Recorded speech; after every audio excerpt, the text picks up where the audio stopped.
أعوذ بالله من الشيطان الرجيم بسم الله الرحمن الرحيم اللهم صل على محمد وعلى آل محمد صلى الله عليه وسلم وتسليم الحمد لله رب العالمين. Je ne saurais commencer ce prêche sans remercier Allah subhanahu wa ta'ala pour ses bienfaits, pour sa miséricorde, sa grâce et sa lumière dans ma vie de tous les jours. Je prie Allah subhanahu wa ta'ala d'accorder sa miséricorde, sa grâce, ses bienfaits, sa sakina à notre prophète Mohammed alayhi salatu wassalam, à sa famille et à ses sahaba et aussi à tous ceux qui nous ont précédés dans la foi. Je prie Allah subhanahu wa ta'ala pour cette nouvelle année du calendrier grégorien, qu'il nous facilite pratiquement tout, qu'il mette la baraka dans notre entreprise, qu'il nous permette d'avoir une vie meilleure par rapport à l'année passée, et que ceux qui ne se sont pas mariés en 2018, Inch'Allah, que cette année 2019 soit leur année, Inch'Allah. Amen. Alors, qu'il apporte, Ya Allah, la grâce, la miséricorde et aussi, comment on appelle, dans tous les foyers, la compréhension, l'amour et le respect de soi surtout. Alors, ce matin, je suis très content, alhamdulillah. J'ai passé un très bon moment avec mes frères au téléphone. Mes éléments, ils savent, et c'était notre premier coup de fil. Et alors, j'ai dit, bon, ça va être mon premier prêche pour l'année 2019. Alhamdulillah, Rabbil Alamin. Ça fait maintenant 2 ans qu'on est ensemble depuis 2017. On a commencé cette journée ensemble. Et alhamdulillah, Rabbil Alamin, vous êtes toujours là et je suis aussi là. Et il y en a qui me suivaient au départ, qui malheureusement nous ont quittés. Je prie Allah subhanahu wa ta'ala de leur accorder Jannat al-Firdaus. Et nous qui sommes encore là, que Dieu nous accorde une très longue vie avec une santé de fer, Inch'Allah. Amin. Je voudrais parler aujourd'hui de certaines choses que nous faisons. Jusque-là, j'ai comme l'impression qu'on ne fait qu'en parler et les gens ne font que répéter pratiquement les mêmes erreurs tous les jours. Hier, j'étais ici après la prière d'Isha, j'étais avec un ami. Et après, quand il est parti, j'étais là en train de faire, comment dirais-je, certaines recherches, tout ça, alhamdulillah. Et il y a une dame qui m'a interpellé, qui voulait vraiment me parler, mais peut-être qu'elle se gênait, tout ça. Donc, finalement, je lui ai donné l'opportunité de m'appeler. Elle m'a appelé et puis on a parlé. Et son histoire m'a complètement écœuré. Et après avoir discuté avec elle, j'ai appelé l'un de mes imams, quelqu'un à qui j'ai vraiment confiance. Imam Malatunde, un Ghanéen, de qui j'ai beaucoup appris et je continue toujours d'apprendre, alhamdulillah. Et je prie Allah subhanahu wa ta'ala de lui accorder les mérites pour tout ce qu'il fait pour moi. Inch'Allah, amin. Alors je l'ai appelé pour lui expliquer le problème parce que j'étais complètement perdu. Et il me dit, je suis encore assis à la mosquée et Allah est mon témoin. On vient de finir de prier Fajr, donc je vais profiter de ça avant de partir et puis vaquer à mes activités, Inch'Allah. Il me dit,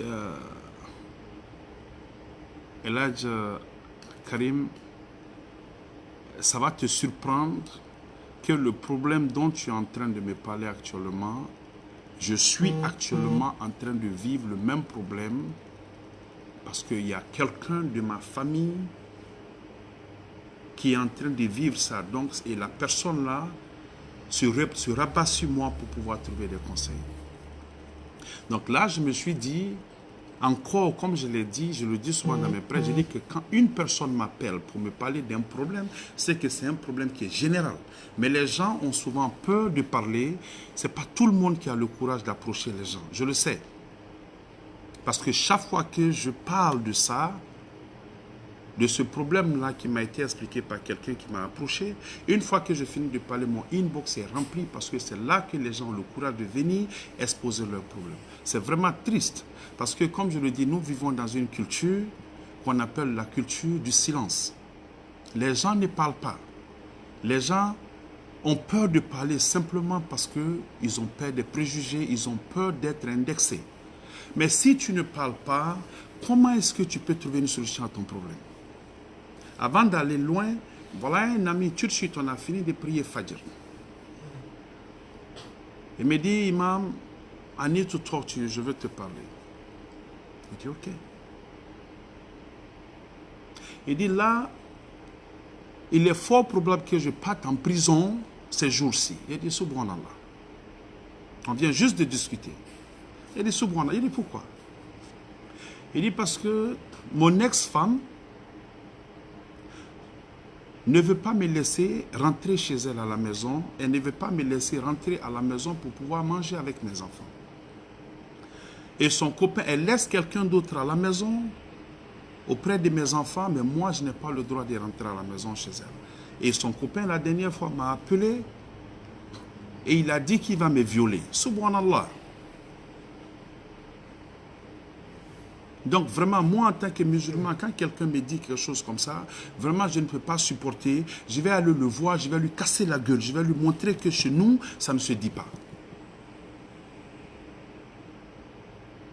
Je dis, ah bon, il me dit, ouais. Et je lui ai dit quoi? J'ai dit, il faut me permettre d'être direct avec toi. Je lui ai dit, pour commencer, ta femme n'est pas obligée de te laisser rentrer chez elle à la maison.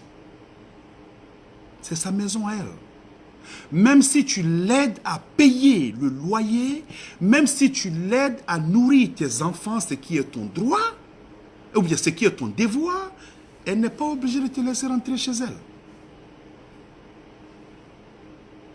C'est un choix. Vous êtes divorcé, vous avez des enfants, ça s'arrête là. Si elle te permet de rentrer chez elle pour être civil, pour être, comment dirais-je, pour être courtois avec toi, il n'y a pas de problème. Mais si elle t'interdit de rentrer chez elle, il n'y a pas de problème. Elle a raison de soit te laisser ou de ne pas te laisser rentrer chez elle. Ça, c'est un. Tu n'as pas besoin de rentrer dans la maison de ton ex-femme pour être un bon père avec tes enfants. Ça, c'est deux. Tu n'as pas besoin de rentrer dans la maison de ton ex-femme pour manger ou bien pour partager le repas avec tes enfants. Non, moi, je lui dis que je suis divorcé. Quand je vais déposer ma fille, quand je conduis, je vais à la maison, je la dépose, je n'ai pas besoin de rentrer. Je reste dehors. Elle va et rentre à la maison. Quand je conduis, quand je vais chercher ma fille, j'appelle quand j'arrive, ma fille sort, elle vient et puis on s'en va. La maman de ma fille, souvent on a de bonnes relations, souvent on n'en a pas. C'est pas parce qu'elle est mauvaise, c'est pas parce que je suis mauvais, mais ça arrive. Et quand je prends le train pour aller chercher ma fille, sa maman, par gentillesse, elle prend ma fille à la maison chez elle dans la voiture pour venir la déposer au train. Et puis je prends le train, je m'en vais. Il y a des gens qui m'écoutent, qui savent que ça se passe, parce que souvent je suis au téléphone avec certaines personnes. Je n'ai pas besoin de rentrer dans la maison de mon ex-femme. Ceux qui me connaissent connaissent l'histoire. J'ai dit, à partir du moment où tu sais que tu vas être violent, ça devient un acte prémédité. Les gens ne verront pas pourquoi tu t'es comporté de cette façon, mais les gens verront le comportement que tu as eu. Parce que de nos jours, les gens ne cherchent pas à savoir le pourquoi. Les gens voient simplement et se concentrent simplement sur quoi? Sur l'action qui s'est passée. Et je lui pose la question de savoir à quoi tu serviras quand tu vas être derrière les barreaux. Quand tu vas être derrière les barres, quand tu vas être en prison, à quoi tu serviras? Les choses que tu fais pour la communauté, les choses que tu fais pour tes enfants, les choses que tu fais pour les personnes qui comptent sur toi, est-ce que tu serais capable de faire toutes ces choses-là quand tu vas être incarcéré? Wa alaykoum salam wa rahmatullahi wa barakatuh. Grande sœur Karada depuis Paris. Comment ça va? Allez, mes vœux les meilleurs, hein? On va parler de ça tout de suite, Inch'Allah. Alors, c'est ça, ce sera la question que je lui ai posée. J'ai dit, ce monsieur sait que tu es musulman. Et pour un musulman, Quand quelqu'un lui dit que je vais te violer en tant que garçon, mais ça c'est comme si tu as pris un couteau pour le poignarder. C'est une façon pour quelqu'un qui ne croit pas à la religion de réveiller cet animal-là en toi en tant que musulman. Parce que nous savons tous ce que c'est que la sodomie. Astaghfirullah. Vous voyez un peu? J'ai dit, mais il le sait très bien, il sait au jeu qu'il est en train de jouer. Et toi, actuellement, tu es en train de te plaindre que ta femme ne te permet pas de rentrer à la maison chez elle pour manger avec tes enfants. Ça, c'est parce que tu as ta liberté. Et si tu es derrière les bars, tu pourras penser à ça? Il me dit non. Donc souvent, avant d'agir, il faut penser beaucoup aux conséquences. Avant d'agir, il faut penser beaucoup aux conséquences. Il dit, donc tu peux être toujours un bon papa pour tes enfants à distance. Ma fille actuellement, elle est avec moi. On a passé de bons moments ensemble. Aujourd'hui, je vais aller la déposer. Je n'ai pas besoin de certaines choses négatives dans ma vie qui vont m'empêcher d'être un bon père pour ma fille, même si c'est à distance. Le simple fait de parler avec ma fille quand elle se réveille, avant de partir à l'école, avant de dormir ou quand elle revient de l'école, pour moi c'est une victoire, pour moi c'est une bénédiction. Alhamdulillah Rabbil Alamin. Je la vois quand je veux, je mange avec elle quand je veux, quand elle vient chez moi, elle dort avec moi. Alhamdulillah. Pour moi, ça suffit. Je viens juste d'avoir cette conversation avec ce monsieur. Il y a des gens aussi qui sont en train de traverser pratiquement la même chose. Donc, d'une manière ou d'une autre, la décision nous revient. Souvent, on se fâche et on décide de mal agir. Mais est-ce que vous avez réfléchi? Vous avez pensé une seconde que la personne qui est en train de vous irriter est en train de faire ça pour vous pousser à la limite. Pour dire que le gars qui est en train de me parler actuellement est en train de me pousser, ou bien cette femme-là qui est en train de me parler actuellement est en train de me pousser à bout.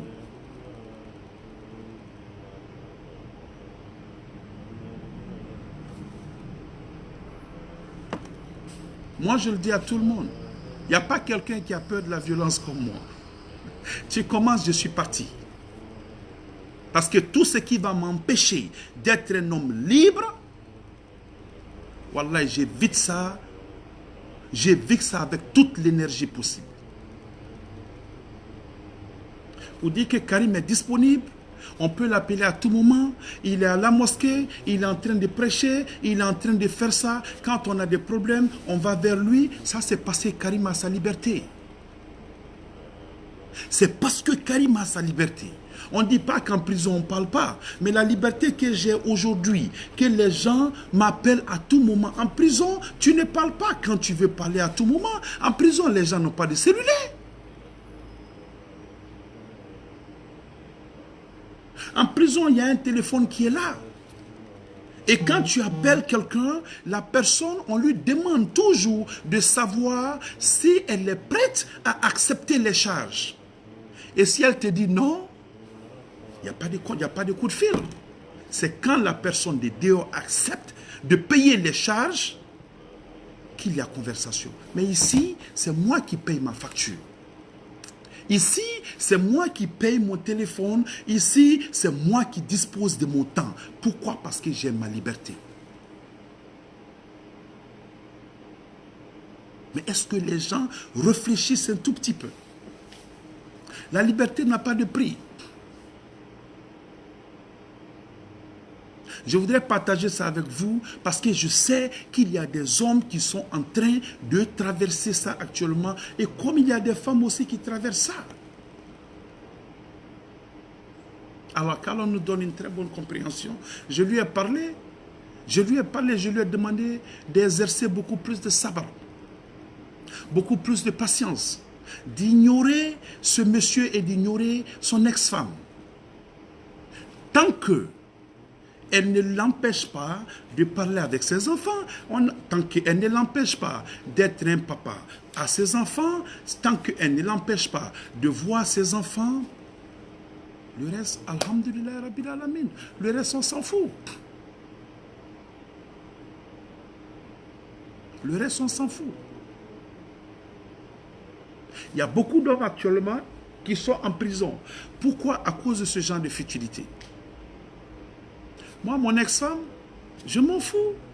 La personne avec laquelle elle veut vivre, c'est que la seule chose que je lui demande, c'est que tu es une femme et tu as une fille.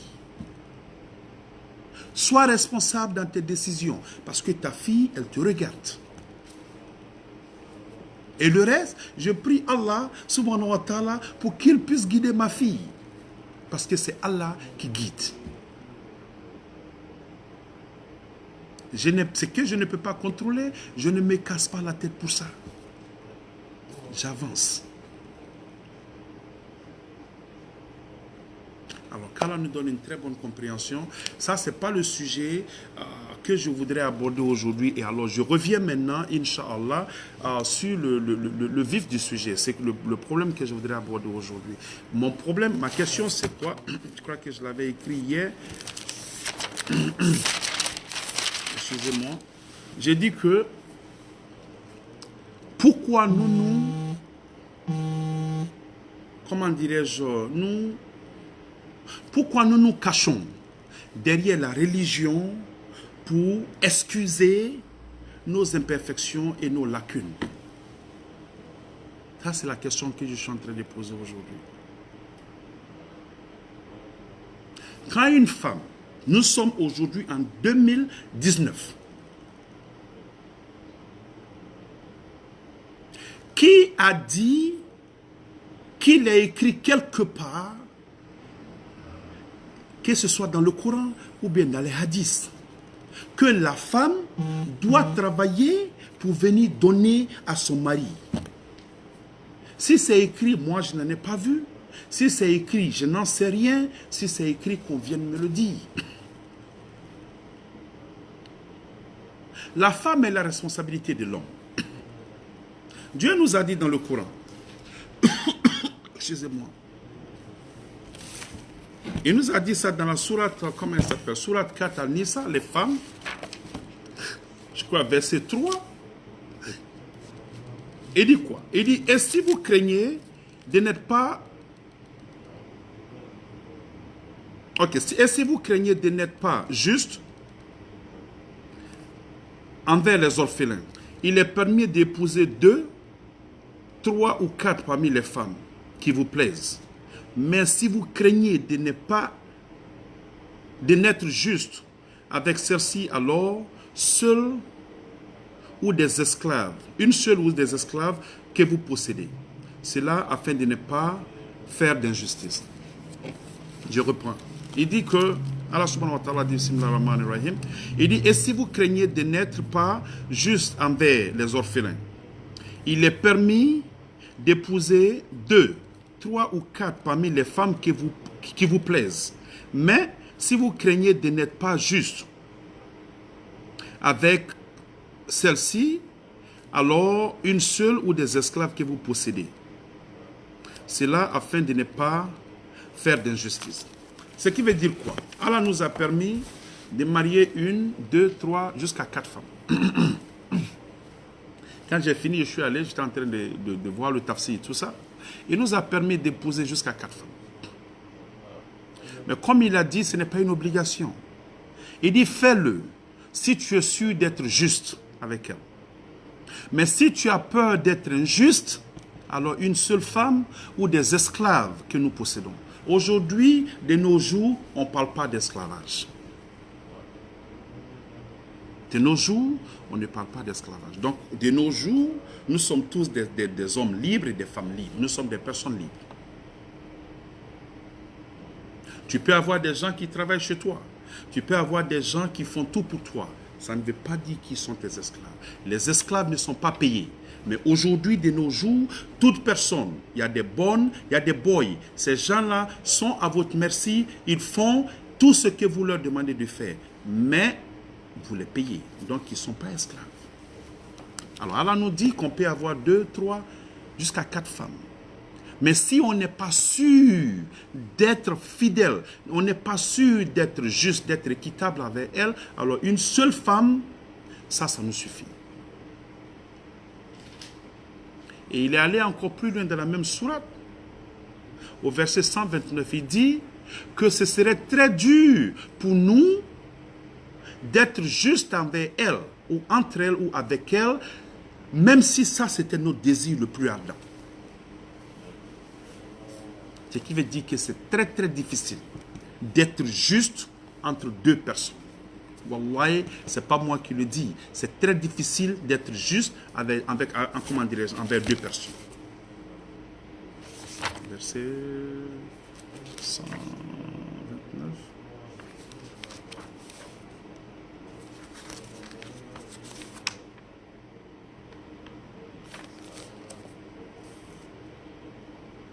Alors, comme je le disais tout à l'heure, au verset 129 de la même sourate, Allah dit, il dit, vous ne pourrez jamais être équitable entre vos femmes, même si vous en êtes soucieux. Ne vous penchez pas tout à fait vers l'une d'elles en lui donnant plus de votre temps et de provisions, au point de laisser l'autre comme en suspens, en situation de divorce, en situation de ni divorcer ni marier. Mais si vous vous réconciliez et vous êtes pieux, Allah est certes pardonneur et très miséricordieux. Ça, il est en train de parler ici aux gens qui sont vraiment injustes. Allah nous dit que même si on veut être 100% juste entre elles, que ce n'est pas possible. Mais il nous dit ici, il nous invoque ici d'être, comment dirais-je, même si tu dois être.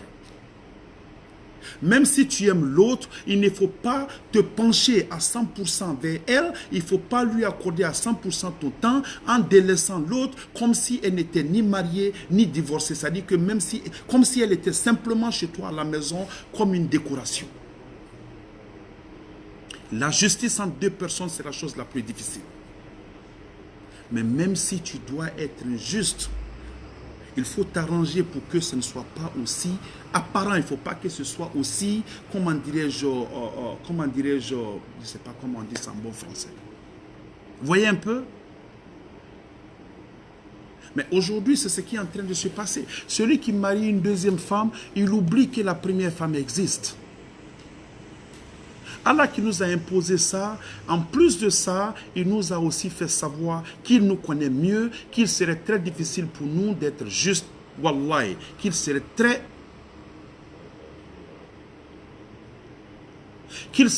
difficile pour nous d'être juste. Alors, si tu ne peux pas être juste, tu vas à la sourate comment dire, 4, verset 129, et puis tu lis. Il va te dire, il dit qu'il sait que ça va être très difficile, même si nous en étions soucieux. Mais au moins, si tu dois être, comment dirais-je, injuste, il ne faut pas que ce soit aussi de façon flagrante. Il ne faut pas que la première ou bien une se sente complètement lésée, que l'autre se sente complètement abandonnée, que l'autre se sente complètement, comment dirais-je, marginalisée. Nous vivons ici dans une communauté, comme je le dis souvent, une communauté à deux revenus. L'argent de la femme appartient à la femme. Il y a beaucoup d'hommes aujourd'hui, que ce soit en Europe, je ne connais pas l'Afrique, que ce soit en Europe ou que ce soit ici, il y a beaucoup d'hommes aujourd'hui qui vivent dans la même maison que leur femme. Comme la dernière fois, quelqu'un qui m'appelle. Elle est dans la maison avec son mari. Je reçois ce genre de coup de fil en Europe, de l'Europe, pardon, je dirais, et ici un peu partout à travers les États-Unis. La femme, l'argent qu'elle fait, c'est son argent à elle. Mais comme je le dis, si tu lui montres qu'elle est le centre de ta vie, le centre de tes intérêts, que ta vie n'a de sens que par elle, mais pourquoi elle va s'empêcher de te venir en aide? Pourquoi? Quelle est cette femme-là qui ne voudrait pas voir son mari bien habillé? Quelle est cette femme-là qui ne voudrait pas voir son mari choco? Quelle est cette femme-là qui ne voudrait pas voir son mari propre? Quelle est cette femme-là qui ne voudrait pas voir son mari, comment dirais-je, paraître comme le meilleur des hommes dans la communauté. Quelle est cette femme? Quelle est cette femme qui a l'argent, qui ne voudrait pas mettre tout ça à la disposition de son mari, qui lui montre à 100% quelle est sa vie? Quelle est cette femme-là? Mais un homme, tu es musulman, tu laisses ta femme à la maison et puis tu voyages, tu vas faire 6 mois. Tu ne payes pas le loyer, tu ne payes pas la nourriture. Tu ne l'appelles même pas, tu n'appelles pas tes enfants. Mais franchement, à quoi toi tu t'attends? À quoi tu t'attends? Qu'elle s'asseye pour t'attendre? Une relation, c'est la communication. Une relation, c'est la communication. À partir du moment où vous pouvez rester 1 jour, 2 jours, 3 jours, 1 semaine, vous ne vous parlez pas, mais il n'y a plus rien entre vous. Je peux rester 1 semaine sans parler à des amis. Ils peuvent comprendre. Ils se disent que nous sommes tous préoccupés. Et quand on se retrouve, on reprend où on avait laissé la dernière fois. J'ai ma famille blanche qui est ici. Souvent, je peux rester 6 mois, je ne les appelle pas. On ne s'appelle pas. Et quand il y a des occasions, on s'appelle et on peut rester au téléphone 30 minutes, 40 minutes, souvent 1 heure de temps. On essaie de rattraper le temps que nous sommes restés sans se parler. Mais est-ce que tu peux faire ça avec ta femme? Est-ce que tu peux faire ça avec elle? Comment tu peux rester dans la même maison que ta femme, il n'y a pas de communication entre vous? Quand je suis dans la maison avec ma femme, je ne lui parle pas, elle ne me parle pas. Comment vous vivez?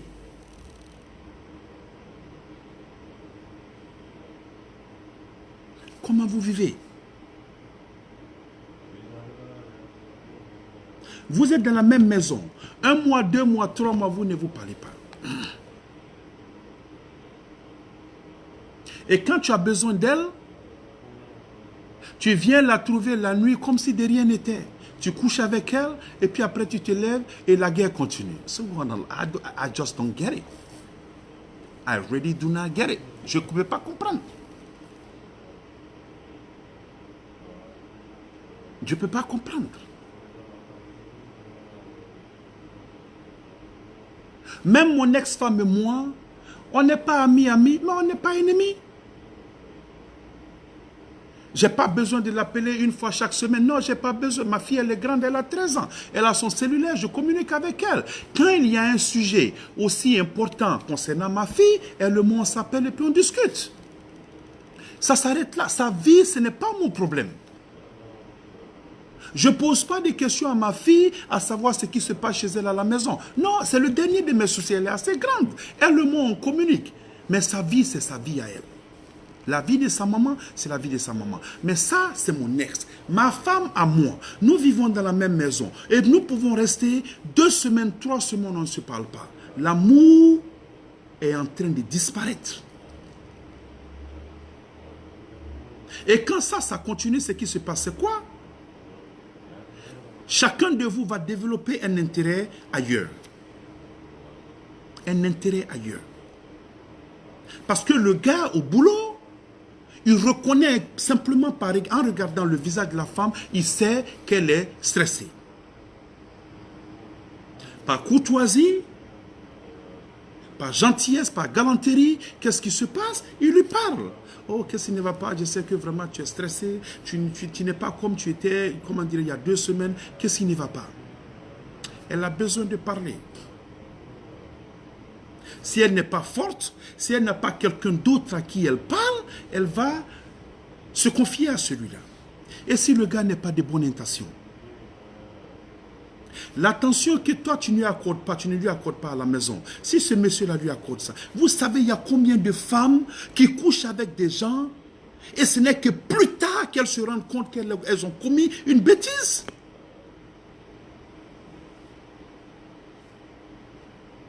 Tout ça parce que à cause de ce manque d'attention.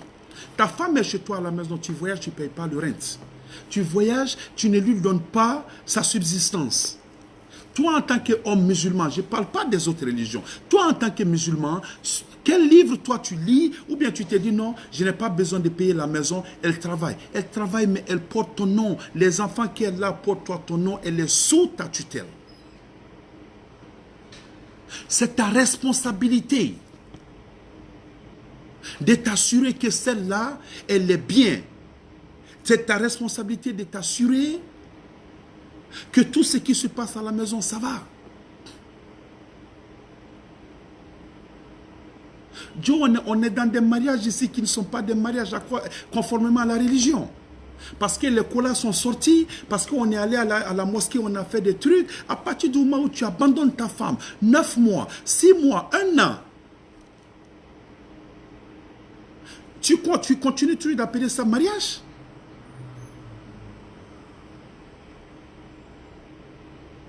Quand la femme, elle s'assoit, elle dit, je préfère mourir. Quand elle s'assoit, elle pose la question à Allah, qu'est-ce que j'ai fait pour subir un tel sort? Ou bien 1, 2, 3, le gars te dit, si tu ne fais pas ce que je te demande de faire, je vais aller prendre une autre femme. L'orgueil et puis l'argent qui te poussent à te comporter comme ça, ce sont ces mêmes choses-là qui vont être la responsable de ta perdition le jour de la résurrection. Wallahi billah, demandez aux ulémas, ils vont vous dire. Demandez aux ulémas, ils vont vous dire. Nous nous cachons derrière ça. Et il y en a même qui se lèvent. Ils sont mariés ici. Qui se lèvent, qui vont marier une deuxième femme sans que la première ne soit au courant. Je l'ai dit la dernière fois. C'est que la guerre comment dirais-je, la guerre dans la famille, le plus souvent, c'est nous les hommes qui sommes responsables de ça. Vous voyez ce qu'Allah a dit? Il dit que c'est dur pour nous. Il sait que c'est dur pour nous d'être équitable, d'être juste. Il dit, mais même si on doit se pencher un tout petit peu vers l'autre, si on doit favoriser l'autre, il ne faut pas qu'on le fasse de façon flagrante, il ne faut pas qu'on le fasse de façon exagérée, il ne faut pas qu'on le fasse de sorte que la femme, l'autre femme, se sente lésée, qu'elle se sente marginalisée, qu'elle ne se sente pas mariée. Parce qu'il y a des femmes, souvent, elles se posent la question, si je suis divorcée ou bien si je suis mariée. Pourquoi? Parce que l'homme ne leur accorde aucune importance.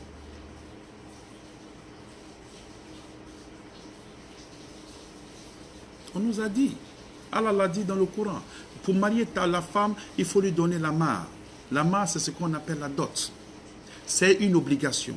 Il faut t'arranger pour qu'elle ait un endroit où dormir. Il faut t'arranger pour qu'elle ait quelque chose à manger. Il faut l'arranger pour qu'elle soit soignée. Il faut t'arranger pour qu'elle ait au moins le minimum. Ce n'est pas moi qui le dis, c'est Allah qui le dit. Ça, c'est la sunna. Mais aujourd'hui, tout le monde veut être musulman quand il s'agit de se marier. Mais une fois que le mariage est fait, avant de se marier, on dit, ah, c'est ce que Rasul sallallahu alayhi wa sallam a dit, c'est ce que, comment dirais-je, c'est ce que le Coran a dit. Tout ça, ça encourage les gens. Mais une fois qu'on est marié, on oublie tous ces enseignements, on oublie toutes ces instructions. C'est-à-dire, on fait maintenant les choses comme ça nous plaît.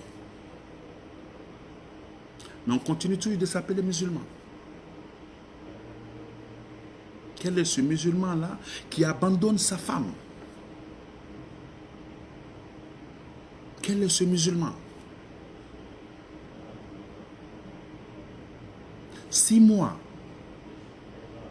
1 an. Tu es là, tu es quelque part d'autre, ta femme ne sait même pas, vous ne parlez pas. Tu ne sais pas comment elle vit, tu ne sais pas comment elle se débrouille. Souvent, il y en a qui t'abandonnent avec 3 enfants, 4 enfants. Mais à quoi toi tu t'attends? Les enfants que la femme a sont tes enfants à toi. Quelle est l'éducation que toi tu attends de cette femme-là? Qu'est-ce que tu penses que cette femme-là seule peut faire pour ses enfants? Mais nous sommes toujours premiers a dit, oh, l'enfant que tu vois là, qui est devenu quelqu'un, c'est mon fils à moi. Tu étais là quand il évoluait? Tu étais là quand il évoluait? Tu étais là quand sa maman la portait au dos et pendant qu'elle avait son grand frère dans la main en train de marcher dans la neige? En temps, elles sont en train de faire ça. Toi, cet imbécile que tu es en train de faire la Java avec quelqu'un d'autre, avec une autre femme. Come on! Aujourd'hui, toutes les femmes sont devenues aigries dans notre communauté. Elles sont toutes aigries, sans exception. On a des filles aujourd'hui, wallahi billahi tallah, il y a des filles dans notre communauté aujourd'hui qui ne veulent même pas en entendre parler. Quand tu leur dis, il faut que tu maries quelqu'un de l'Afrique, il faut que tu maries un musulman, elles te disent carrément que je ne veux pas. Nos filles sont en train de se marier avec les Blancs, nos filles sont en train de se marier avec des chrétiens, avec des Américains. Parce qu'elles se disent que c'est là-bas il y a la paix, pas à la maison. Les femmes sont en train de perdre leurs cheveux. Elles sont stressées au point qu'elles sont prêtes à se livrer à n'importe qui. Elles sont stressées. Elles ont l'argent, mais elles n'ont pas cet amour-là.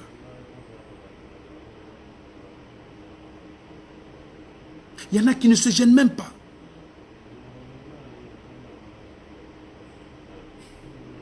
Parce que ce qui plaît à l'homme, c'est ce qu'il fait.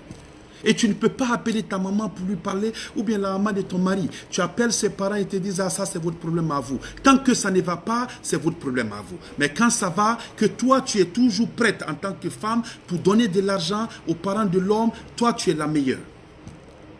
Maintenant, quand il trouve une autre femme, c'est celle-là qui est battée, comme on le dit en Soussou, Baramousso. Voyez un peu, donc actuellement, c'est elle qui est à la mode.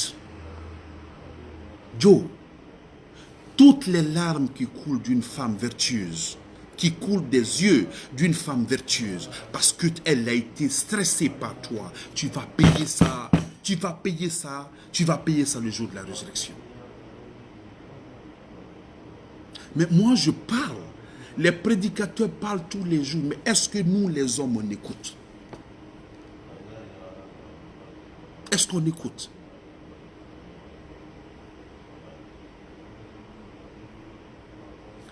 Les femmes n'ont plus peur.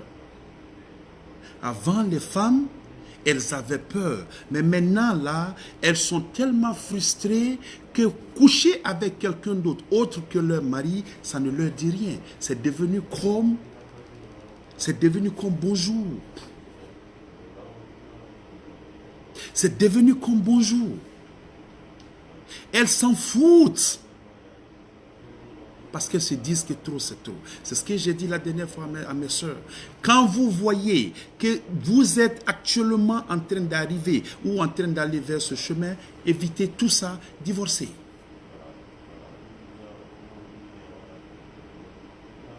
Joe, on a des problèmes, hein? C'est très rare, c'est très rare. Ce n'est pas moi, c'est ce que j'ai dit au début, tout à l'heure de la conversation. J'ai mentionné l'un de mes imams, Malatunde. Je ne suis pas le seul que les gens appellent. Je consulte pas mal d'imams. Et ici, et partout aux États-Unis, et même souvent en Europe et en Afrique, c'est les mêmes histoires. C'est les mêmes histoires. Mais quand est-ce qu'on va comprendre? Quand est-ce qu'on va comprendre?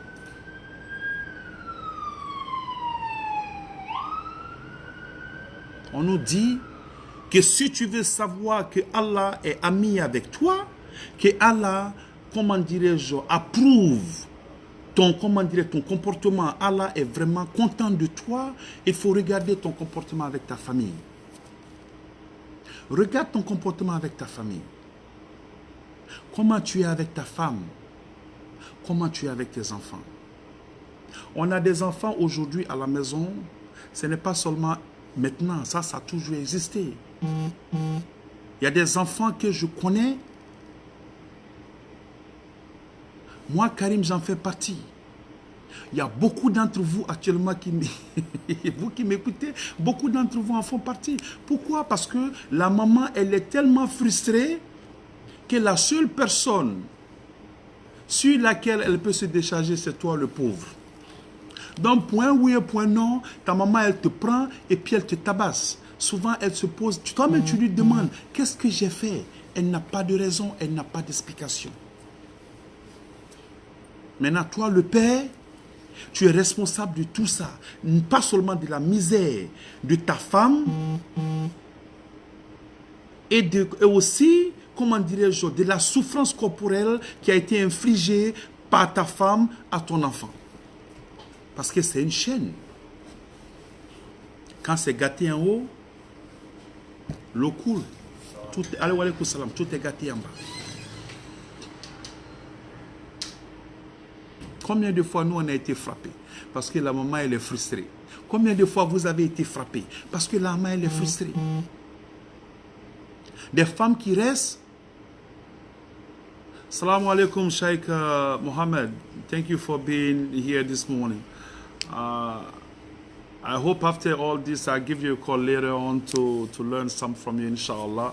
And may Allah grant you long life and a healthy life, inshallah. Amen. Thank you very much for everything you've done for me and keep on doing for me, inshallah. Amen. Assalamu alaikum. Donc, comme je le dis, les femmes frustrées, il y en a beaucoup. Il y en a qui peuvent rester 6 mois dans la même maison que leur mari, elles ne font pas l'amour. 6 mois. Il y en a qui peuvent aller jusqu'à 1 an, 2 ans. Quel est cet homme-là qui va rester 1 an, 2 ans et ne fait pas l'amour? Quel est cet homme-là? Je ne dis pas qu'il n'y en a pas. Il y en a. Moi, je ne peux pas.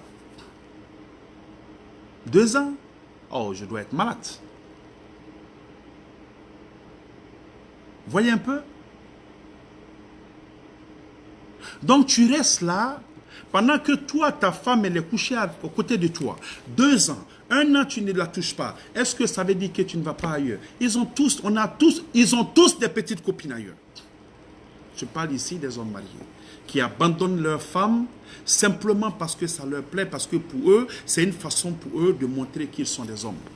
Ça ne fait pas de toi un homme, ça fait de toi un petit quelqu'un. Ça fait de toi une petite personne. Si ça c'est ton comportement, tu es petit. Tu ne mérites pas le respect de qui que ce soit, même de tes propres enfants. Normalement, même tes enfants ne doivent pas te respecter. Si ça te fait mal, change ton comportement. Si ça te fait mal, ce que je suis en train de dire ici, tu es en train d'écouter que ça te fait mal, ne te fâche pas. Change ton comportement. Sois ami avec ta femme. Donne-lui ce qu'elle mérite. Si elle veut t'aider avec la maison, elle va le faire. Si elle veut t'aider avec la nourriture, elle va le faire. La dernière fois, j'étais en train de parler un sujet la dernière fois. Le monsieur, il est dans la maison avec sa femme. Ce qui lui plaît, il vient, il dépose, par exemple, une modique somme. Et il se dit que ça, c'est sa contribution. Vous avez 4 enfants. 4 enfants. C'est la femme qui doit donner la nourriture. C'est la femme qui doit faire ça. C'est la femme qui doit s'occuper de tout ce qui concerne les enfants. Pour lui, il vient, il donne $600 ou bien $800. Il se dit que ça va. $800 dans la vie de 4 enfants, une maison et puis une femme. Tu penses que c'est suffisant aux États-Unis? Tu penses que c'est suffisant? Si tu n'en as pas, tu n'en as pas. Et il y en a, ce n'est pas parce qu'ils n'en ont pas. Ils en ont beaucoup, mais ils préfèrent investir en Afrique. Tu investis en Afrique. Parce que ça, c'est le problème qui est là. Tu investis en Afrique parce que pendant que tu as tous tes enfants ici, tu as ta femme ici. Pour qui tu es en train d'investir en Afrique? C'est moi, ma fille Nantenais, que je connais, qui va quitter ici pour aller s'installer en Afrique.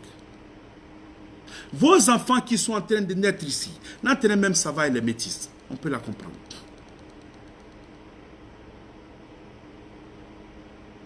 Il y a des enfants qui sont nés ici, des mères et des pères africains. Ces enfants-là, ils sont nés ici, ils ont grandi ici, ils sont américains. Ils sont américains. Vous avez vu Barack Obama. Barack Obama, son père n'est pas né ici. Son père est venu ici, comme moi, Karim, je suis venu ici. Son père est venu ici, comme moi, je suis venu ici. Et il y a beaucoup de Barack Obama dans la communauté. Ce sont ces enfants-là qui vont grandir, qui vont aller s'asseoir chez nous au pays, dans ces pays-là, où les imbéciles qu'on a comme chef comment dirais-je, chef de, je sais pas, de leaders, où ils sont en train de jeter tout, comment dirais-je, à la poubelle. Ce sont ces enfants-là qui vont quitter ici pour aller vivre en Guinée ou en Côte d'Ivoire. Mais vous vous blaguez. Tu vas prendre tout ton argent ici pour aller investir en Afrique, pendant que tes enfants dorment dans des trous de rats. Et toi, tu veux que ces enfants-là te respectent? Ils ne vont pas te respecter.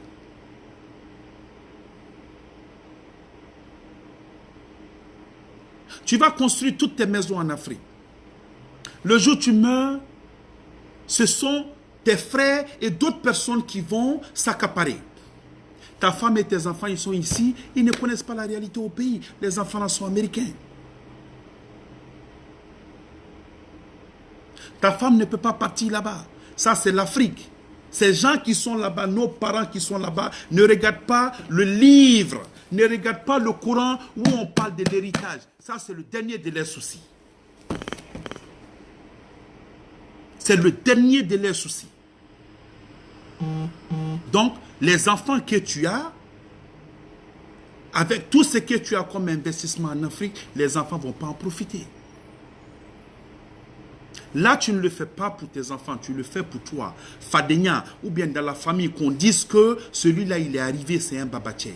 Tes enfants sont là, ils sont en train de galérer. Ta femme est là, elle est en train de galérer. Elle sort le matin. Toi, tu as des villas, tu as des châteaux en Afrique. Et toi, c'est ta femme qui est ici, en train de souffrir. Il y a des gens qui ont des mentions au pays, qui ont des réalisations au pays. Leurs femmes, tu les vois ici, tu as envie de leur donner, comment dirais-je, 10 $ pour aller manger. Tellement elles souffrent. Et on s'assoit, on dit qu'on est musulman. Est-ce que les gens ont lu ça? Ça c'est l'histoire du prophète alayhi salatu wassalam. Ça là, c'est l'histoire du prophète alayhi salatu wassalam. Est-ce que les gens prennent le temps de lire? Est-ce que les gens prennent le temps d'écouter?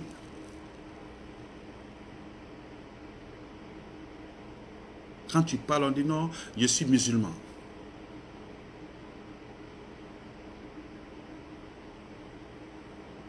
Et vous voulez que les choses changent dans la communauté? Ça va prendre du temps pour changer. Ça va prendre du temps pour changer.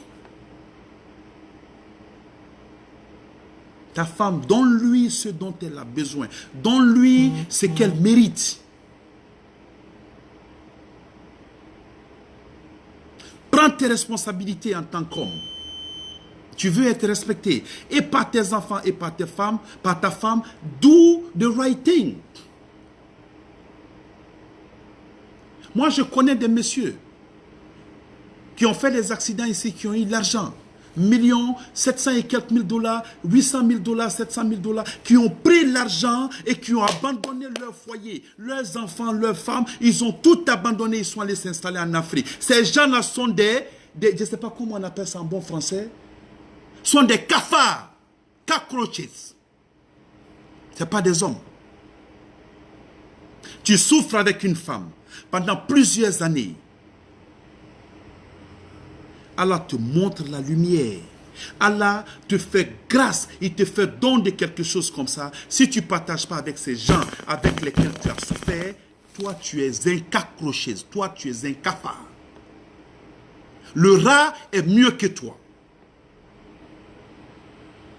Le rat qui a une queue, qui est dans les égouts, il est mieux que toi. Si ça te fait mal, change ton comportement. Si ta femme n'est pas ta priorité, qui est ta priorité? Le prophète n'a pas dit alayhi salatu wa salam. Sallallahu alayhi wa sallam, qu'est-ce qu'il a dit? Il dit que le meilleur d'entre vous, c'est celui qui est bon avec sa femme et ses enfants. Alors lui, le prophète alayhi salatu wa salam, il est le meilleur d'entre nous.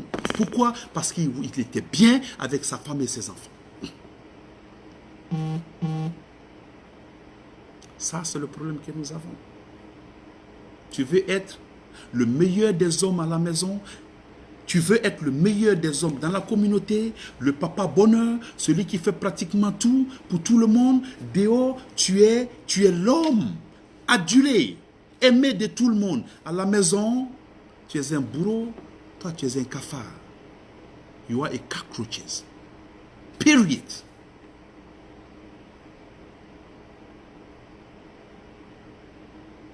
That's it.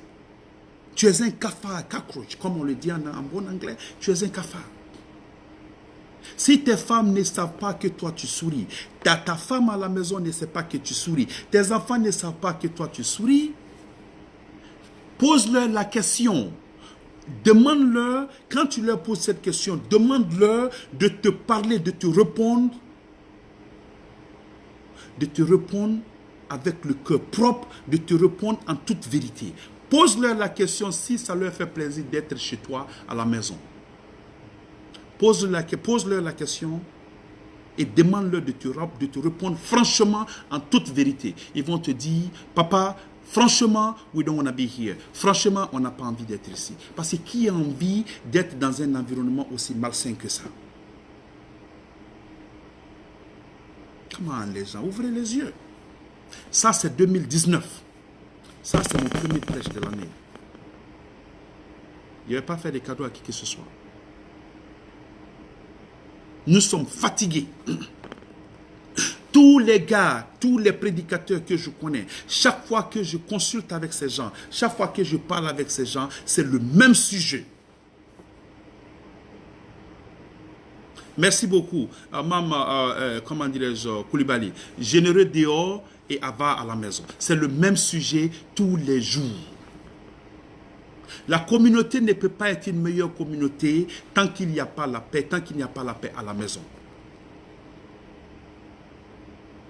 Tant qu'il n'y a pas la paix à la maison, la communauté ne peut pas être une bonne communauté. Dans quelle langue on doit parler pour que les gens comprennent? Dans quelle langue? Parce qu'il n'y a pas deux livres. Il y a un seul livre qu'on appelle le Coran. Dans quelle langue on doit parler pour que les gens comprennent?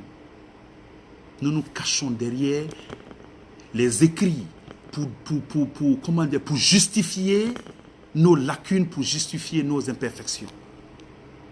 Quand tu leur parles, ils te disent que le Coran dit ça. Ils n'ont qu'à venir nous montrer dans quel verset, dans quelle sourate.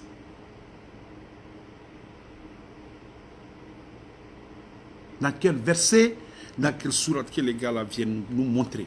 Pour qu'au moins on ait la paix. Pour qu'on sache au moins que ces femmes qui sont en train de pleurnicher, pour des futilités. C'est écrit et tu sais quoi, elles doivent subir. Venez nous montrer ça pour qu'on dise à ces femmes-là de nous laisser en paix. Que c'est normal. S'il y en a, venez nous montrer parce que je sais qu'il n'y en a pas. Est-ce que les gens pensent? Je disais la dernière fois aux gens, j'ai dit que quand ça ne va pas, oui, ils disent que les femmes font plus d'argent que les hommes. Ok, chacun de nous a ses chances. Chacun de nous a ses chances. Le prophète alayhi salatu wassalam s'est marié avec qui? Il s'est marié avec Khadija Radouane Anna. Maman, comment dirais-je, ma soeur Odia Filamoro Keita. Il travaillait pour elle. Il travaillait pour elle. Mais avant qu'il la marie, il y a quelque chose qui lui a plu en elle. Pourquoi? Parce que son comportement était correct. Son comportement était correct. Elle était prête à lui donner tout parce que pendant 25 ans, ils étaient mariés. Il n'a pas marié une autre femme. Elle a tout mis à sa disposition parce qu'elle était le centre de ses intérêts. Elle était sa vie.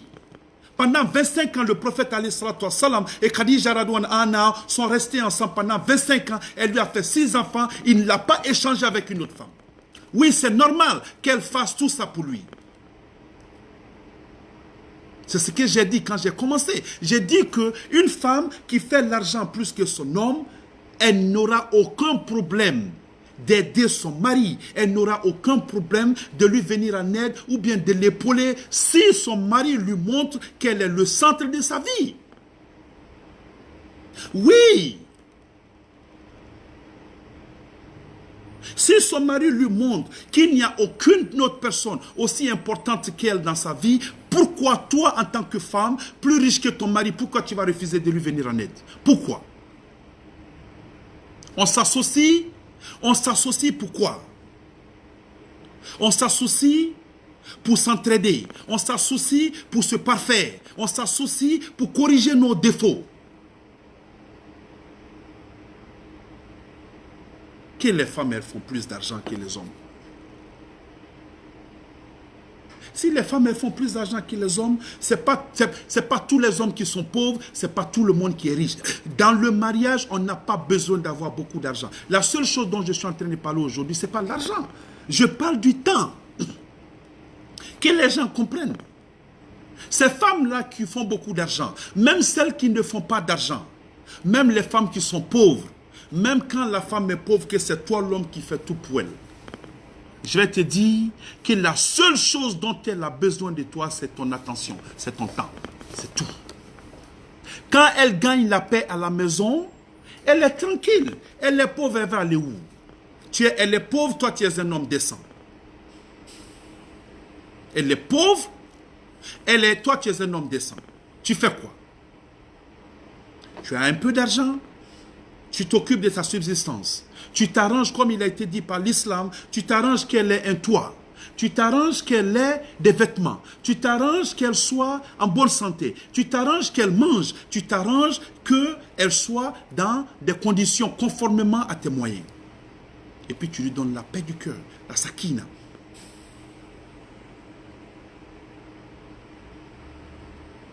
Qu'est-ce que cette femme-là va te demander d'autre? Maintenant, ça, c'est les femmes qui n'ont pas d'argent. Celles qui ont l'argent, elles ne demandent que la même chose que ces femmes qui n'ont pas d'argent, le temps. J'ai dit aux gens à tout moment, l'amour, le respect, la considération, tout se trouve dans un seul truc, le temps. C'est tout. Le temps. Tu as le temps. Le temps, c'est la chose la plus moins chère, mais c'est la chose qui a le plus de valeur qui soit. Vous pensez que à mon anniversaire, la dernière fois, il y a eu combien de personnes qui m'ont souhaité joyeux anniversaire? Combien de personnes qui m'ont appelé? Combien? Il y avait beaucoup. Ces gens-là, vous pensez que j'ai l'argent pour payer tout le monde? Vous pensez que j'ai de l'argent pour donner à toutes ces personnes-là? Non. Combien d'argent, moi, Karim, j'ai? Ce jour-là, ce que les gens étaient en train de célébrer, c'est le temps que j'accorde aux gens. Je vais le dire sans humilité. Oui, je sais que j'ai le temps. Pour l'humanité, je sais que j'ai le temps. Pour ma communauté, je sais que j'ai le temps. Pour tous mes amis. Et c'est de ça qu'ils ont besoin. Moi, je ne peux pas payer la maison de quelqu'un ici aux États-Unis. Je n'ai pas encore fini de payer là où je dors. Je ne peux pas payer la nourriture de quelqu'un ici aux États-Unis. Est-ce que j'ai fini de me nourrir moi-même? Non. Quand il y a des filles, des hommes qui disent qu'aujourd'hui on avait perdu notre papa, mais on a trouvé en toi un père. Je le dis sans humilité pour que les gens comprennent que la chose que les gens étaient en train de célébrer le 28, ce n'est pas moi, Karim, c'est le temps que j'ai pour eux. Et c'est de ça qu'on a besoin, le temps. Quand quelqu'un se dit que je peux l'appeler, quel que soit le temps, il va avoir le temps pour moi, il va répondre à mon appel. Alhamdulillah. Pour moi, c'est une bénédiction, c'est une fierté. Parce que j'utilise ce temps-là pour me rapprocher d'Allah tous les jours que Dieu fait. Comme je n'ai pas de millions à donner à quelqu'un, je vais utiliser le temps que j'ai. Souvent, tu donnes des millions à quelqu'un, ça n'a pas de signification.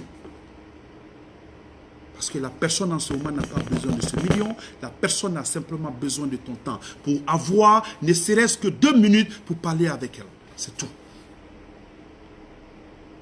Alors si moi, Karim, je peux avoir tout ce temps-là pour les gens de dehors, je ne peux pas avoir ce temps pour ma femme, pour ma fille ou bien pour ma famille, qui je suis. Je suis un hypocrite. Je suis un hypocrite. Et de nos jours, la communauté est remplie d'hypocrites. Ils sont généreux dehors et puis ils sont avares à la maison.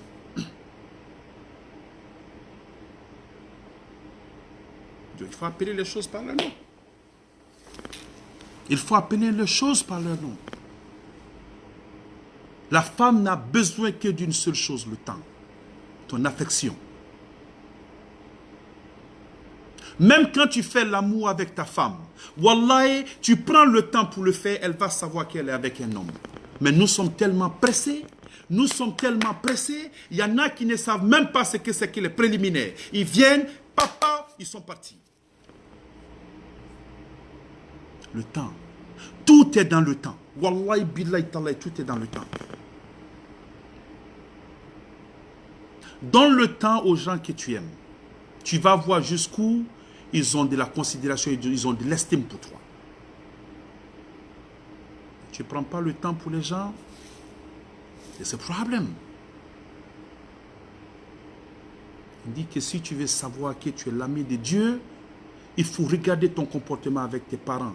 Il faut regarder ton comportement avec ta femme et tes enfants à la maison. Quand eux, ils sont heureux, maintenant tu transportes, comment dirais-je, cet amour, cette joie de la maison aux gens de Dieu. C'est comme ça que notre communauté peut devenir une meilleure communauté. Alors, auzubillahi minash shaitanir rajim, bismillahir rahmanir rahim. Allahumma salli ala Muhammadin wa ala Muhammadin kama sallaita ala Ibrahim wa ala Ibrahim wa barik ala Muhammadin wa ala Muhammadin kama barakta ala Ibrahim wa ala Ibrahim fil alamin innaka Hamidun Majid.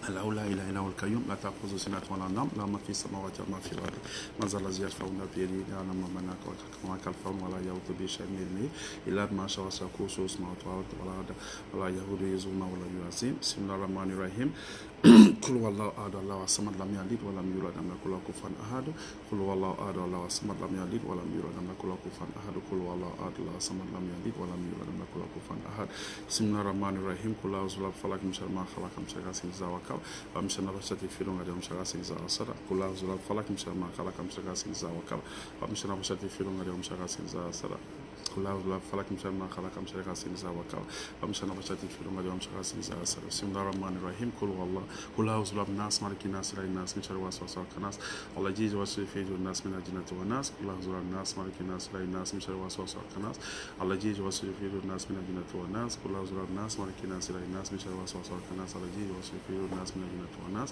ربنا تقبل منا انك انت السميع العليم ربنا ولا تحملنا ما لا طاقة لنا به واعف عنا واغفر لنا وارحمنا انت مولانا فانصرنا على القوم الكافرين ربنا لا تزغ قلوبنا بعد إذ هديتنا وهب لنا من لدنك رحمة انك انت الوهاب ربنا آتنا في الدنيا حسنة وفي الآخرة حسنة وقنا عذاب النار الحمد لله رب العالمين.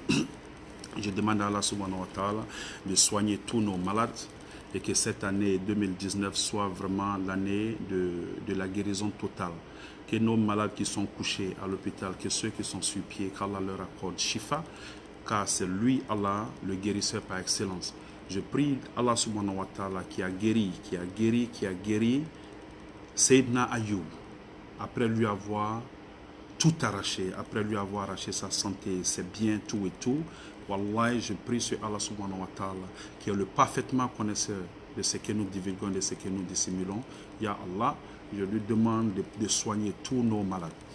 Tous ceux qui sont en train de traverser des moments difficiles, Ya Allah, qu'Allah apaise nos soucis. Il n'y a aucun d'entre nous aujourd'hui qui va te dire qu'il n'a pas de soucis. Nous en avons tous. Alors qu'Allah apaise nos soucis, Ya Allah. Amin. Qu'Allah nous bénisse avec des enfants vertueux. Que les enfants qui sont déjà nés grandissent pour devenir des ambassadeurs de l'islam. Que ces enfants-là soient meilleurs que nous sur le plan et religieux et sur le plan aussi social et le plan éducationnel, Inch'Allah. Amin. Je prie Allah subhanahu wa ta'ala. Je prie Allah subhanahu wa ta'ala que toutes les personnes qui sont en train de traverser des moments difficiles dans leur foyer, qu'Allah apporte la baraka, qu'Allah apporte la quiétude, qu'Allah apporte la paix, ya Allah, dans les foyers, pour qu'il y ait au moins une certaine harmonie. En tant que musulmans, nous devons être, comme on dirait, cet exemple-là pour d'autres personnes. Soyons l'exemple, essayons d'imiter un peu l'exemple du prophète alayhi salatu wassalam quand il s'agit des familles. La famille ne peut pas fonctionner tant que l'homme n'est pas correct. Alors je prie Allah subhanahu wa ta'ala qu'il nous donne une très bonne compréhension.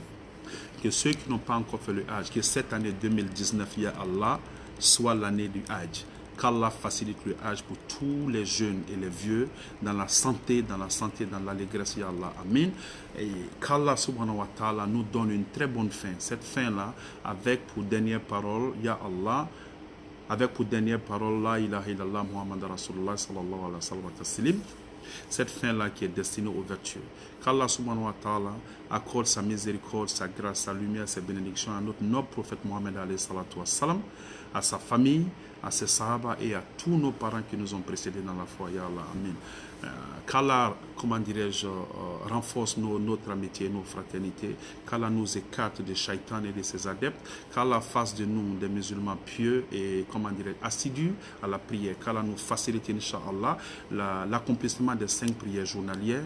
Qu'Allah nous facilite l'accomplissement des 5 prières journalières. Qu'Allah nous facilite l'accomplissement des 5 prières journalières. Et qu'Allah nous évite, comment dirais-je, qu'Allah nous préserve de l'alcool, de la consommation de l'alcool et de la drogue, qu'Allah nous préserve de la consommation de l'alcool et de la drogue, qu'Allah nous préserve, nous et nos enfants et nos femmes, ya Allah, toute la communauté, toute la Houma musulmane, qu'Allah nous préserve tous de la consommation de l'alcool et de la drogue, ya Allah, amin. Et qu'Allah nous donne un cœur pur, qu'Allah nous permette de faire des actions de façon pure, pas de façon instantanée, Inch'Allah, amin. Qu'Allah nous bénisse avec une très longue vie et une santé de fer, que tout ce que nous déciderons cette année, nous déciderons d'entreprendre, qui nous sera bénéfique ici et dans l'au-delà, qu'Allah mette la baraka dedans. C'est une nouvelle année, il y a beaucoup de personnes qui ont des nouvelles résolutions, qu'Allah facilite, comment dirais-je, l'accomplissement de nos résolutions. Moi, ma résolution, c'est que je vais perdre mon ventre, donc priez pour moi parce que je dois commencer à l'autre. J'ai commencé à grossir, j'ai même trop grossi, donc ça fait partie de ma résolution. Et le reste, je ne dis pas. Comme on le dit, on ne dit pas, on garde ça. Mais en tout cas, ça là, il faut que je perde le ventre là cette année, Inch'Allah. Donc, chacun de nous a une résolution, alors qu'Allah facilite tout pour nous. Et ceux qui ne sont pas mariés, que les hommes qui ne sont pas mariés, qu'Allah les bénisse avec des époux vertueuses, des époux qui vont être de très bonnes mamans à la maison, qui vont être de très bons exemples pour nos enfants, des époux qui vont enseigner l'islam à nos enfants quand nous ne serons pas à la maison, des époux vertueuses avec lesquels nous allons vivre ici, Inch'Allah, et par la grâce d'Allah, aller vivre aussi au paradis ensemble, Inch'Allah, amin. Que les ceux qui ne sont pas mariés, qu'Allah les bénisse avec des époux vertueux, des hommes qui ont la crainte d'Allah, des hommes qui ont la crainte d'Allah, des hommes qui ont la crainte d'Allah, les hommes qui ont la taqwa, les hommes qui ont, ya Allah, la foi, les hommes qui ont la piété, les hommes qui vont les traiter comme leur maman, comme leurs soeurs, comme leurs enfants, comme leurs filles. Des hommes qui vont se comporter à la mesure, même si on ne peut pas être à la mesure du prophète alayhi salam, mais des hommes qui vont essayer, ne serait-ce que d'être un peu comme le prophète alayhi salam, en étant des hommes bien équitables et justes avec leurs femmes, qui vont les traiter avec amour, avec dignité, avec intégrité, avec respect. Ya Allah, que Allah bénisse nos soeurs avec ce genre d'hommes, Inch'Allah, amin. Et les gens qui sont déjà mariés, j'ai mon petit frère Abdallah, j'ai mon petit frère Al-Boussa, il y a Ousmane Diarra qui va se marier bientôt, et il y a mes filles aussi, il y en a qui se sont mariées, il y a beaucoup de petites soeurs qui se sont mariées, et tous ceux qui se sont mariés, qui cherchent à se marier, qu'Allah mette la baraka dans vos foyers, qu'Allah protège vos foyers, et qu'Allah vous bénisse avec des enfants vertueux, qu'Allah vous bénisse avec une vie harmonieuse, une vie de couple vraiment décente et harmonieuse, Inch'Allah, amen, remplie de pardon, de compréhension et surtout de communication, Inch'Allah, amen. Je ne sais pas quoi dire. Maintenant, à chacun de vous de faire des doigts et qu'Allah accepte nos doigts, qu'Allah accepte nos doigts, qu'Allah accepte nos doigts, qu'Allah nous donne une très bonne fin, qu'Allah fasse de nous des musulmans vraiment assidus à la prière,